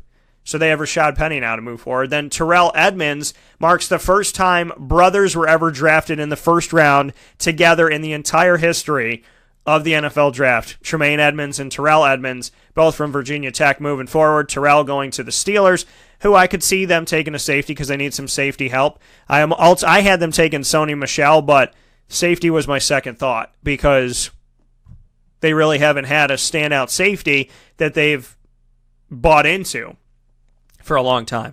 Then the Jaguars confused me. The Jaguars at 29th overall said, hey guys, remember how we have 972 defensive linemen? I understand that they have the number one defense in the country. I understand that they're stacked. I understand that they can rotate guys in and out and build longevity. Maybe that's what we're looking at here is longevity, saying that, well, if you play for the Jaguars, you don't have to play every down, and we could just rotate guys in and out. This is what the Jaguars currently have on their defensive line. With the drafting of Taven Bryan out of Florida, they have Taven Bryan, Yannick Ngakoue, Malik Jackson, Calais Campbell, Dante Fowler Jr., Marcel Darius, Dewan Smoot, Avery Jones, and now Bryan. So for those of you that are playing the home game, they have 8 defensive linemen that could all go out there and potentially start, which means that they can put out a line for the first quarter, then a line for the second. They can literally switch their lines in and out. Bring guys in, put guys out. The interior of the line, guys all over the place. And if you need somebody to move back and forth, insane. I understand it in the sense that the Jaguars have a line that is tenacious and the best in the country, and now you're adding somebody else to it. So it's like, if we have 3 injuries, we still have 5 players. Just stacking the line. Where it doesn't make sense is you needed a linebacker. Where it doesn't make sense is you needed a tight end. So that confused me. Mike Hughes went 30th out of Central Florida. Love it. Love Central Florida and what they're doing there. Mike Hughes goes to the Vikings. I had them taking Josh Jackson, who is also a corner, because I had Mike Hughes potentially going earlier to the Chargers. So the fact that he fell to that point makes sense, because I thought the Vikings would draft a corner. They did. Mike Hughes fell to them. Why not get him? The Patriots... What did I tell you about the Patriots? I thought they'd take a tight end here, maybe send a message to Rob Gronkowski. What have I told you about the Patriots for years? They're smarter than everybody else. They're smarter than everybody else. They got arguably the second best running back in the draft behind Saquon Barkley in Sony Michel at the 31st overall pick on a team that has no-name running backs that become something. They have Sony Michel now. The New England Patriots, who have Tom Brady and all the other good stuff, now they have Sony Michel. Oh, bye, Deion Lewis. Have fun in Tennessee. We're going to draft Sony Michel. Are you kidding me? The Patriots got Sony Michel. The only thing that would be crazier, but still make sense if it was the Patriots, is if you told me that Sony Michel dropped to the 4th round and they picked him up casually.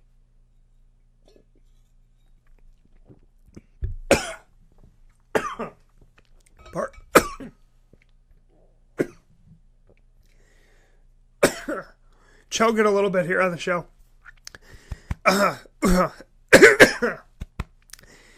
Ooh, I'm choking like the Cleveland Browns in the draft. Wow. Pardon me. Whew. Lamar Jackson. Choking like the Cleveland Browns in the draft. Have some fun. Lamar Jackson, 32nd overall. You thought maybe he wouldn't go in the first round after the decision was made by numerous teams to pass on him. But that was dictated by the stupidity of the Browns. The Browns take Baker Mayfield, which left Sam Darnold to the Jets, which left Josh Rosen falling, which left Josh Allen falling. It ultimately affected Lamar Jackson falling because the Cardinals got a quarterback, and the Bills got a quarterback, and the Browns got a quarterback, and the Jets got a quarterback. So Philadelphia, who really didn't need to draft in the first round, they just won a Super Bowl.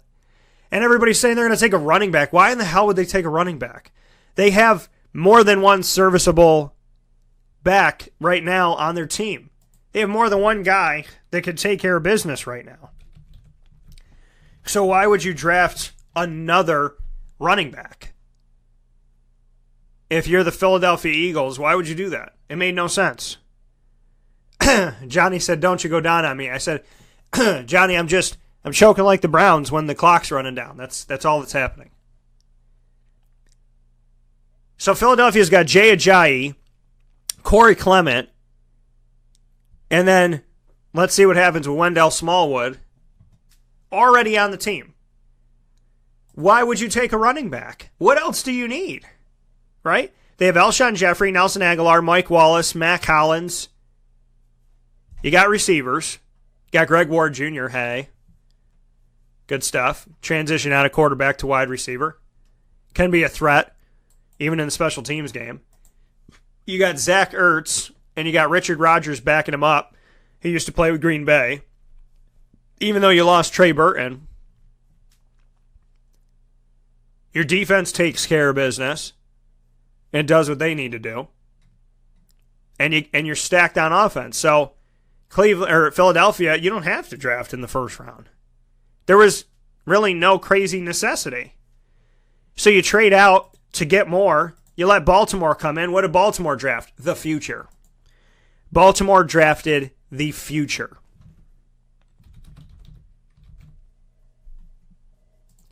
Baltimore said, Joe Flacco, you're on the clock. We'll take a step aside and wrap up the show right after this. This is a wake-up call, fast break.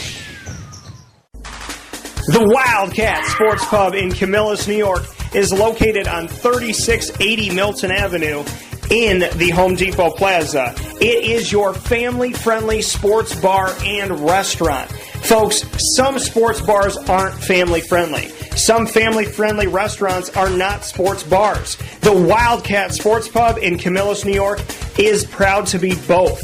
It is that marriage that you've been looking for years. The Wildcat Sports Pub is your home base for your sports bar and restaurant needs, games for the kids, indoor and outdoor activities, and enough things on the menu to come back every single week and get to try something new. They're open Sundays from noon to 8 p.m., Monday through Wednesday, 11 a.m. to 11 p.m., and Thursday through Saturday from 11 a.m. to midnight. For reservations and party information, call 315-487-2222 for the Wildcat family-friendly sports pub and restaurant.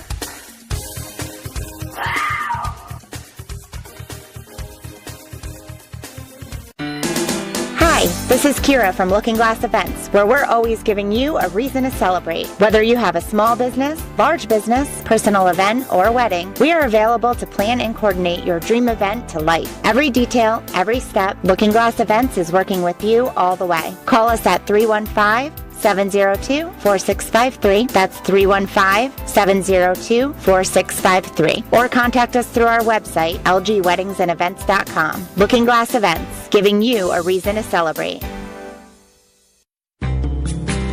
The Penn & Trophy Center on 111 East Willow Street in Syracuse, New York, has been making memories for Central New York for over 60 years. It has the trophies for your teams, and when you walk in there, it's so much more than just that. When you walk into the Penn & Trophy Center, you are immersed in the reality that anything can be customized, anything can be engraved, whether it's for your anniversary, your wedding, your bar mitzvah, your birthday party, whatever you want to do with that memory, that watch from grandpa, or that bracelet from mom, or that wedding ring that's been passed down through your family. If you want to get something engraved with a memory to last a lifetime, the Penn & Trophy Center, 111 East Willow Street in Syracuse, New York, where memories are made and where memories last a lifetime. Welcome back here to Wake Up Call with Dan Tortora on wakeupcalldt.com, your one-stop sports shop, and on mixlr.com/wakeupcall. DT here speaking with you on the NFL Drafts Round 1 pick by pick. Who did I have and who got drafted? Where did they get drafted? A bunch of these teams, the Browns threw everybody into a tizzy because Denzel Ward coming off the board at number 4 at corner when I didn't think the Browns needed a corner. When he came off the board at number 4, that changes things. And Baker Mayfield, when he comes off the board, that changes things too. It sent a bunch of trades, in my opinion, happening. It sent out those trades. The Bills trade, the Cardinals trade, trying to figure out who's there. Vita Vea going, And then Deron Payne going right after. Marcus Davenport going a little bit earlier because the Saints saw their guy. Derwin James fell. We look at Josh Rosen fell with all of this going on. Bradley Chubb went where I thought he was supposed to. Quentin Nelson went where I thought he was supposed to. Josh Allen fell a little bit. Tremaine Edmonds fell a little bit.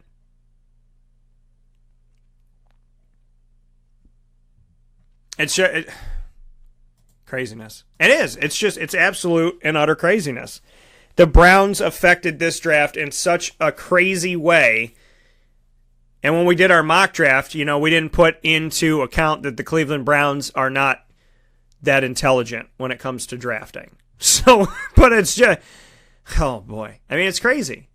It's absolute craziness. So, my biggest surprises of the draft in the first round, well, obviously, Cleveland's picks were surprises. Saquon not going first was a surprise. Baker Mayfield going to the Browns after they have already dealt with antics from another quarterback who doesn't have the restraint. And I'm not saying that teams like Kansas didn't push him, but you have to be the bigger person. Not the same person or the smaller person, but the bigger person. Which, go watch a video on Baker Mayfield grabbing his cojones and saying some very sweet words to Kansas. Other surprises for me, Harold Landry not getting drafted in the first round out of Boston College, outside linebacker. Cortland Sutton not getting drafted in the first round. A little bit of a surprise there. Great hands. He'll be a steal for anybody in the second round after not getting drafted in the first.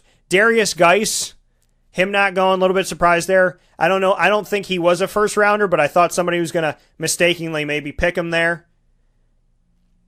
So not too many crazy surprises outside of the fact that the Patriots ended up with Sony Michel because the Patriots always get whatever the hell they want. And the Cleveland Browns ended up with more questions than answers, per always. So let's get back to Lamar Jackson. The Philadelphia Eagles really they don't have a crazy need right now. So they go, yeah, Baltimore, you can come back into the draft. 32nd pick, the final pick of the night. The Baltimore Ravens select Lamar Jackson. Guess what that means, folks? It means that Joe Flacco's days are numbered. It means that the Ravens are changing their system. And there's a guy on the staff of the Baltimore Ravens that was helping bring along and tutor this guy that you might remember whose name was Michael Vick, who ran the ball pretty well. And Lamar Jackson runs the ball pretty well. So Baltimore's changing. And I think this can be great for Baltimore. I think that this could be amazing for Baltimore, getting Lamar Jackson. Because, number one, I've covered Lamar Jackson his entire college career. Number two, I've spoken with his head coach, Bobby Petrino, about him all throughout his college career, including a couple days ago. Number four, I've interviewed Lamar Jackson. So I've been around the guy. He's extremely talented, but I actually got to spend some time connecting with him through his head coach or through speaking with him or through watching his games live on location when he's going up against Syracuse and whatnot, or, just simply watching the games in general. Lamar Jackson is a threat, and he's going to a team that needs new blood. He's going to a team that needs new life. He's going to a team that needs a change, because Joe Flacco did well in the beginning of his career, and then don't knock Joe Flacco. Like I said, it's not all him. He had a season where he was down to his fourth or fifth string running back, fourth or fifth string wide receiver in the same year. There's been injuries to the tight ends for the last 3 years at least. There's been injuries to his top receivers and to his running backs the majority of recent history. So he's been out without a bunch of his skilled guys. But, again, Blake Bortles was throwing to his fifth and sixth string wide receivers in the playoffs and almost went to the Super Bowl. Mind you. So, we can say Joe Flacco is without a lot, but Blake Bortles didn't make any excuses. And I don't hear Joe Flacco making any excuses. I'm stating that the Joe Flacco beginning of his career, very different from the now of his career. And Joe Flacco never had the great, most elite players, but he's dealt with a lot of injury to skill guys that can affect a quarterback's performance. And then I gave a shameless plug to the fact that Blake Bortles apparently sucks, yet when he had a bunch of guys go down that could have affected his performance, he got better. So, I'm saying two things. Joe Flacco not doing what he used to do, and some of that might have to do with injuries. And then secondly, Blake Bortles dealt with a bunch of injuries to skill players and still kicked people's tails up and down and around the corner.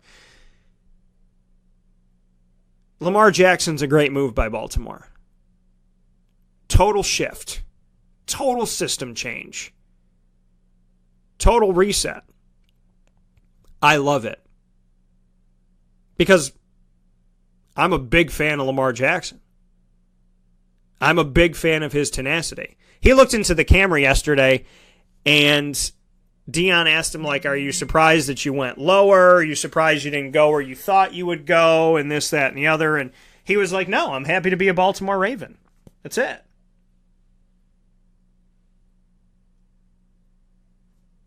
I'm not thinking about anything in the past. I'm happy to be a Baltimore Raven. And he looked in the camera and said, I'm going to bring a championship to Baltimore. You can believe that. That's what he said. And I quote, believe that. Championship to Baltimore. Big words. Shall we see what's on the Baltimore roster currently? We shall. That's what we're going to do. Let's look at Baltimore right now, what Lamar Jackson's getting. What type of personnel are going to be around Lamar Jackson. Shall we? Alex Collins, breakout player out of Arkansas, drafted in the 5th round. Got them in free agency from the Seahawks, Alex Collins. When they got annihilated by the Jaguars in London 44-7, the only ray of hope was Alex Collins. You have Javoris Allen. He's okay. Kenneth Dixon, we'll see. They bring in Michael Crabtree from Oakland. They bring in John Brown from Arizona. They bring in Willie Snead from New Orleans in a total change in their wide receiver core. They still have Rashad Perriman and Chris Moore, but everybody, their top 3 guys, all new. Now they have Hayden Hurst at the tight end position. Besides that, they had Nick Boyle and Max Williams. Max Williams gets injured all the time, unfortunately. So that's what Lamar Jackson has now. He's coming into an era where they have Hayden Hurst. They have a new tight end. Their top 3 wide receivers are all new. Alex Collins is a new starter after being underappreciated to start last season. So there's all this newness. There's nothing saying that they're not going to say, hey, Joe, we had fun with you. Drafted you in the 1st round, 18th overall in 2008. Thanks, buddy. Enjoy your next home. Lamar Jackson is coming onto a Baltimore team with new at running back, new at wide receiver, new at tight end. There is nothing saying that this move wasn't to say goodbye to Joe Flacco a little bit earlier. Because if you bring in Lamar Jackson right now, you could start changing the system right now. And Michael Crabtree is new to the team, so he didn't learn a system in Baltimore. John Brown didn't learn a system in Baltimore. Willie Snead didn't learn a system in Baltimore. Hayden Hurst didn't learn a system in Baltimore. And Alex Collins wasn't utilized enough. So if you change right now, you change the guard to Lamar Jackson and take Joe Flacco out, put Lamar in, guess who's looking for a quarterback right now? Cleveland. So Joe can go there. Joe could go to Jacksonville and back up Blake Bortles, but I don't think that would work out. The Ravens have set themselves up for a changing of the guard, and don't be surprised if it doesn't happen right now. Or don't be surprised if it happens right now, is what I meant to say. Don't be surprised if it happens right now. Because your receivers, they don't know Joe Flacco as their quarterback. Hayden Hurst doesn't know Joe Flacco as their quarterback, as his quarterback. So you say Lamar Jackson's going to be the guy. Here's the system. Let's learn it. They would all be learning it at the same time together instead of Hayden Hurst, Michael Crabtree, John Brown, Willie Snead all having to come on to Baltimore, learn the offense of Joe Flacco, and then have everything change next year and learn it of Lamar Jackson. Why not take all the newness and keep it new and make it fresh and move forward? Don't be surprised if Lamar Jackson is your starting quarterback, Baltimore. It makes sense that he would be next season, but it also makes a lot of sense that he could be this season as well. And I don't know how many fans are going to want to watch Lamar Jackson sit and watch the game. I think they would prefer to watch Lamar Jackson on the field doing amazing things. And then that's nothing against Joe Flacco. I'm just saying the chips have fallen in such a way that it makes perfect sense that Lamar Jackson would step in right away. Could step in right away. And why teach an offense this year and then a new offense next year for the guys that you're just bringing in for the first time? Sit and think about that. Let it marinate for a moment. Outside of that, the first round was crazy and it was insane. Let's look at the draft order for each round from here as we move forward. Because I want to see, as we're going here, in the second round, third round tonight, I want to go over with you what's going down. So, as it stands right now,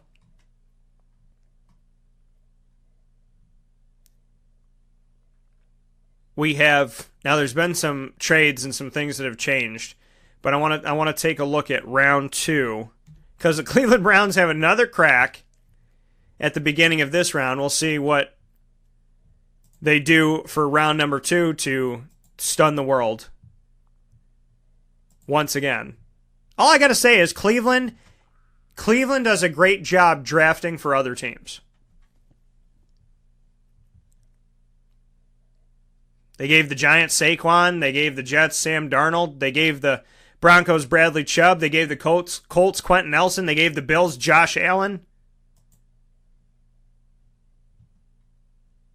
The Browns have the first pick and the third pick of the second round. Okay? We're still very early in the draft. There's still a whole lot of talent out there.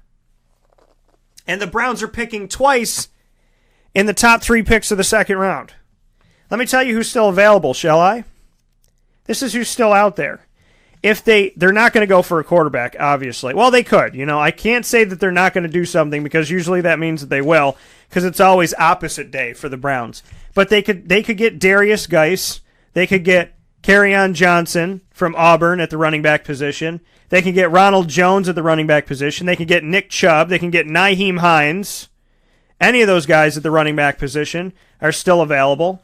They could get Cortland Sutton at the wide receiver position out of SMU. Christian Kirk out of Texas A&M.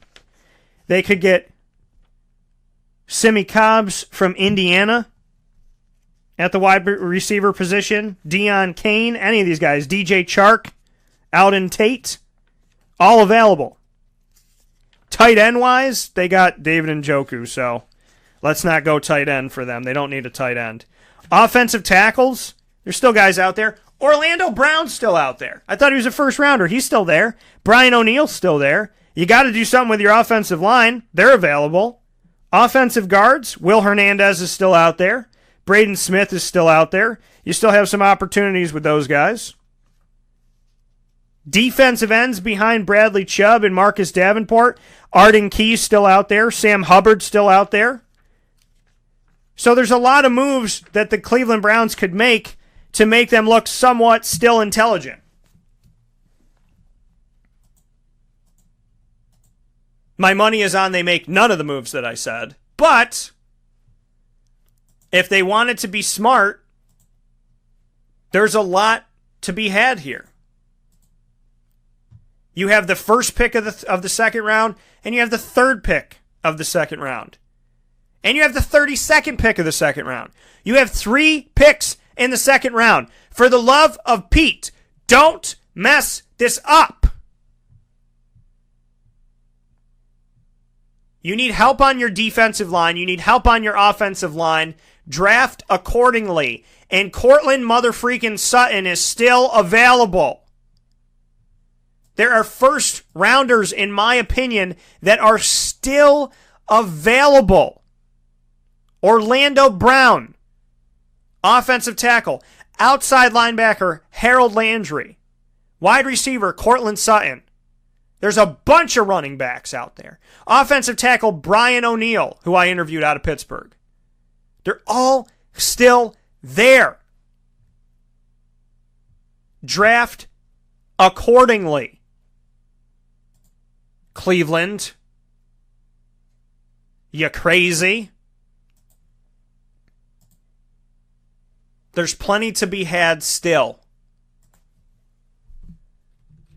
And the Cleveland Browns are picking 3 times in the second round tonight. 3 times. Twice in the top 3 picks. Let's see how well they draft for everybody else. The Giants, second pick. The Colts have 2 picks in the top 5. Jaguars aren't going until 29, so they're going to see how things fall out.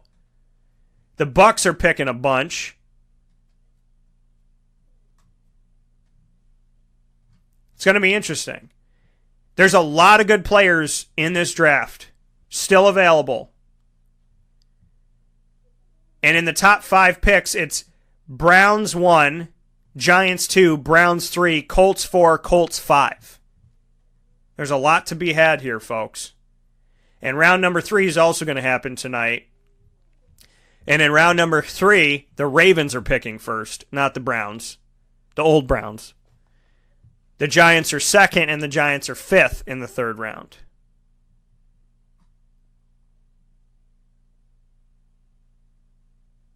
There's some compensatory picks in the 3rd round. So we go to, instead of 32 picks in the 3rd round, there's 36. The Jaguars still at the bottom of this one. Cowboys in the middle. Cowboys need a wide receiver. Cowboys' next pick is 18th of the 2nd round, which is 50 overall unless they trade up. The Colts got some prime real estate right there at 4 and 5. And the Browns have some prime real estate at 1 and 3 of the 2nd round. I watch in awe and in excitement. Center James Daniels from Iowa still out there. Like I said, Will Hernandez, Harold Landry. Josh Jackson, the corner from Iowa, still there. Nick Chubb, Darius Geis, running backs. South Dakota State tight end Dallas Goedert, who I also thought could go in the 1st round. All available. Ronnie Harrison from Alabama, the safety, still out there. Christian Kirk that I mentioned, wide receiver. Cortland Sutton, wide receiver. Anthony Miller from Memphis, wide receiver. DJ Chark, wide receiver. James Washington out of Oklahoma State, wide receiver. Jesse Bates, the 3rd safety out of Wake Forest, is still there. Ronald Jones, the running back out of USC that I mentioned, he's still out there. There's a bunch of players. Mason Rudolph still out there at the quarterback position out of Oklahoma State. Jerron Christian, offensive tackle out of Louisville, he's still there. Josh Sweat, defensive end from Florida State, he's still there.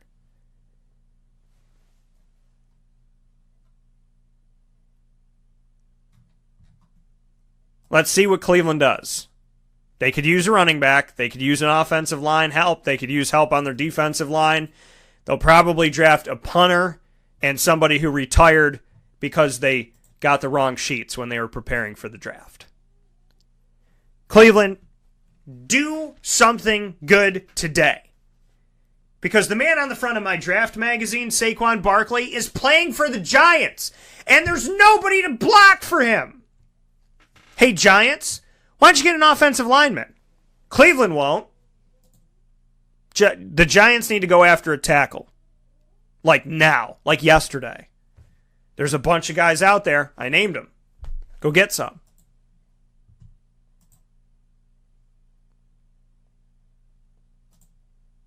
I'm ecstatic about the NFL draft. And I'm ecstatic about all 7 rounds. It has been a very interesting trade-laden first round, and I'm excited to see what's going to happen from here.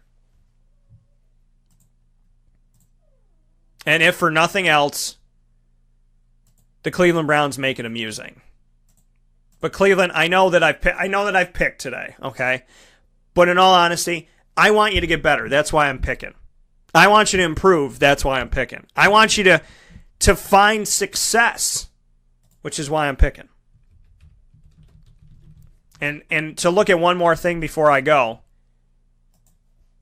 the NFL draft this year marks some history with the NFL drafts of the past, with 5 quarterbacks taken in the first round of this year's 2018 NFL draft, with Josh Rosen, Josh Allen, Sam Darnold, Baker Mayfield, and Lamar Jackson, 5 guys going.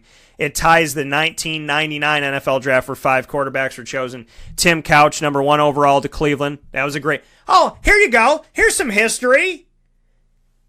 The only time in oh my gosh. The 2 times in history that 5 quarterbacks have been taken in the first round, 1999 and 2018. And Cleveland was picking first in both of those. And they chose players that made you scratch your head in both of those. Although I thought Tim Couch would be better. They chose Tim Couch, number 1, goes to Cleveland. Donovan McNabb from Syracuse goes number 2 to Philadelphia in that draft. Other quarterbacks chosen were Dante Culpepper out of Central Florida to Minnesota. Cade McNown, who was chosen out of UCLA to Chicago, and Achilles Smith, who was chosen out of Oregon to Cincinnati.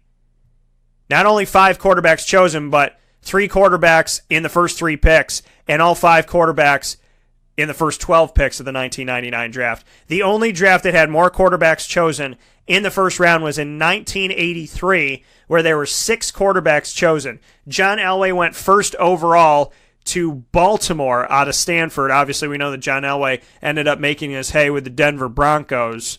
So he was chosen first overall. Todd Blackledge was chosen by Kansas City out of Penn State, 7th overall.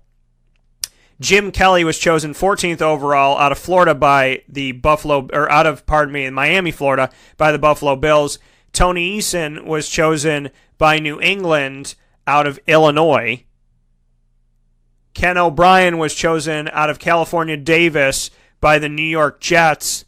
And then this really interesting quarterback that some people may know was chosen second to last, 27th overall out of 28 first-round picks out of Pittsburgh. His name was Dan Marino. In this draft, you have Hall of Famer Jim Kelly, Hall of Famer Dan Marino, Hall of Famer John Elway. So, 5 quarterbacks chosen in 2018. Josh Rosen, Josh Allen, Baker Mayfield, Sam Darnold, Lamar Jackson. 5 chosen in 1999. Tim Couch, Donovan McNabb, Achilles Smith, Dante Culpepper, and Cade McNown. The only draft that took more quarterbacks in the first round, and in less picks, mind you. They took 6 in 28 picks. This year, it was 5 in 32. But 6 in 28, John Elway, Dan Marino, Jim Kelly, Ken O'Brien, Tony Eason, Todd Blackledge. Craziness. 3 Hall of Famers. 50% of the quarterbacks chosen in the first round in 1983 were Hall of Famers. So, little historical lesson. And that in 1999, the Browns had the first pick as a new expansion team. And in 2018, because they stink, they had the first pick not as an expansion team. And they drafted quarterbacks that make you scratch your head. So, all we've learned from 1999 to 2018 is maybe the Browns haven't learned anything. I hope they have. I hope they draft better tonight. Cleveland, I love you. Okay, to the city, there's no hate, there's no nothing. But if you're a Cleveland Brown fan that's like, yay, picks! I question where you're at in life at this point. Have a great day, folks. Enjoy yourselves, and I will talk with you Monday morning at 9 a.m. Eastern Time following the entire draft, and we'll have more than enough to talk about next week. Every Monday through Friday from 9 a.m. to 11 a.m. Eastern Time, Wake Up Call is live with you here on mixlr.com/wakeupcalldt. It is now time for you to become a member, and you can do it for free on mixlr.com/wakeupcalldt. Make sure you're following us on Twitter at CallDT, on Instagram at wakeupcall_DT, and that you like the page on Facebook at wakeupcalldt. In the meantime, God bless you. Have a phenomenal day and a great weekend, and always be good to one another. Be well, everybody, and go see Avengers Infinity War at least 4 times this weekend. I'll talk to you soon.